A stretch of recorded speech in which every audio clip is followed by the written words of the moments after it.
পুজোর গন্ধ এসেছে। ছোট্ট মেয়ে তিতির, ক্লাস 4-এর ছাত্রী।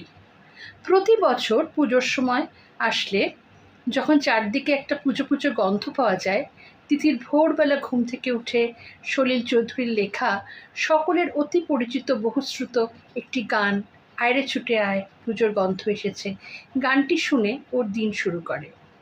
খুব ছোটবেলা থেকে ওর বাবা ওকে এই অভ্যাস করিয়েছেন। গানটি ওর খুব প্রিয়, আজও তার ব্যতিক্রম ঘটেনি। এত ছোট্ট একটা মেয়ে হলে কি হবে, এতটুকু বয়সেই ওর লেখার হাতটা খুব ভালো। প্রতিদিনই ও কিছু না কিছু লেখে, বাবা অফিস থেকে বাড়ি ফিরলে দেখায়। লিখতেও খুব ভালোবাসে। স্কুলে রচনা পরীক্ষা হলে ওই হায়েস্ট মার্ক পায়।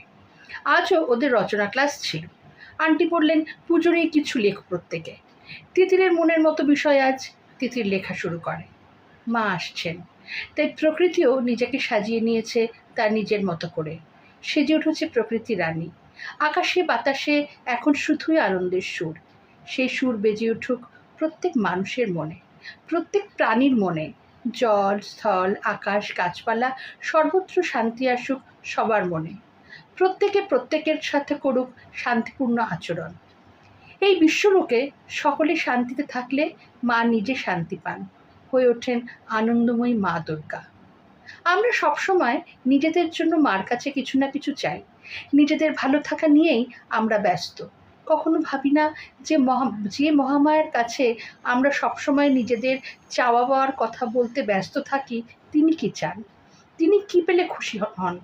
তাই এই পুজোতে আমরা চেষ্টা করব অন্তত যে যার মতো করে শান্তি খুঁজে নিতে, আর অপরকে শান্তি দিতে শান্তিপূর্ণ আচরণের মাধ্যমে। শান্তির বড় অভাব আজ চতুর্দিকে। সবার মুখে হাসি থাকলে, মনে শান্তি থাকলে তবেই আমাদের এই পুজো হয়ে উঠবে সার্থক। এই মনোভাবটুকুই বোধ হয় পুজোর আসল নৈবেদ্য। তিতিরের লেখা সবার আগে শেষ হলো। আন্টি বললেন, দ্য বেস্ট অ্যাজ ইউজুয়াল।